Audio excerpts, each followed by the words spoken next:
हमारे YouTube channel Rajshri music CG को like, share और सब्सक्राइब करना बिल्कुल ना भूलें।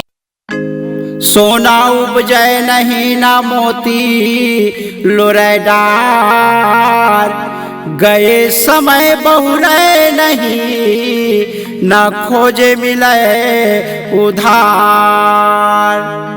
माटी के मूर्ति इंसान बन जा,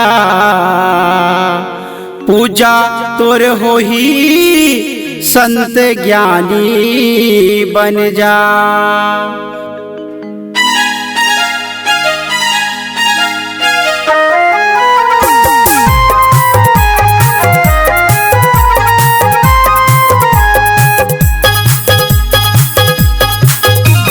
माटी के मूर्ति इंसान बन जा, पूजा तोरे होही संज्ञानी बन जा।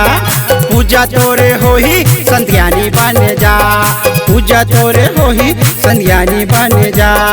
पूजा तोरे होही संज्ञानी बन जा, पूजा तोरे होही संज्ञानी बन जा। पूजा तोरे होही संज्ञानी बन जा, पूजा तोरे होही संज्ञानी बन जा। माटी के मूर्ति इंसान बन जा, पूजा तोर होही संत ज्ञानी बन जा। माटी के मूर्ति इंसान बन जा, पूजा तोर होही संज्ञानी बन जा।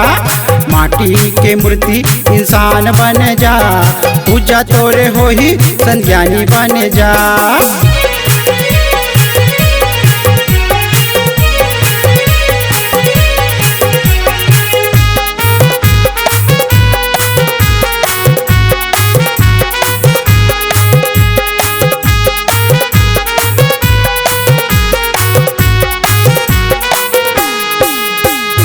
चंदनी कस लकड़ी ते पेड़ बनबे, फूल कस फुलवात कुआं बनबे।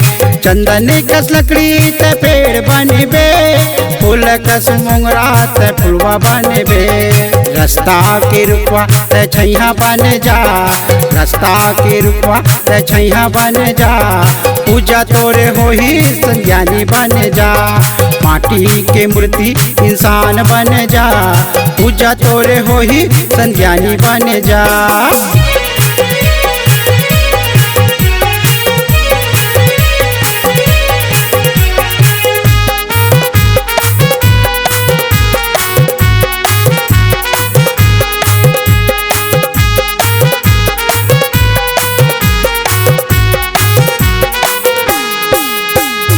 साजा कस लकड़ी सरई बनबे, चमकत बिजली ते बादर बनबे। साजा कस लकड़ी सरई बनबे, चमकत बिजली ते बादर बनबे।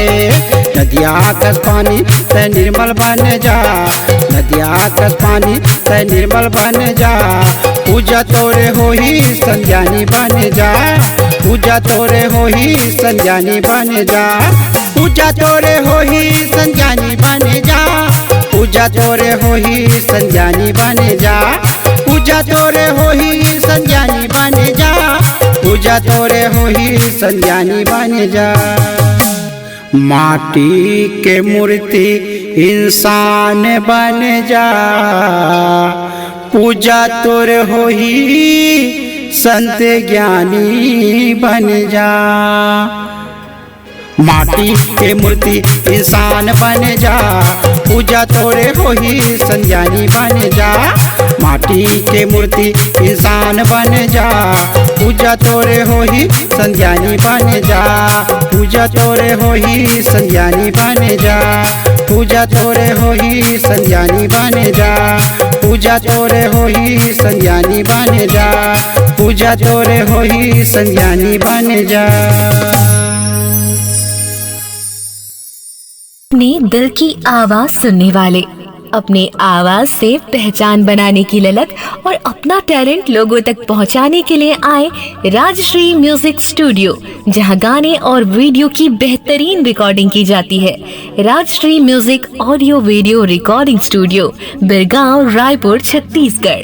अधिक जानकारी के लिए कॉल करें 8085048130 और 7999776763 पर।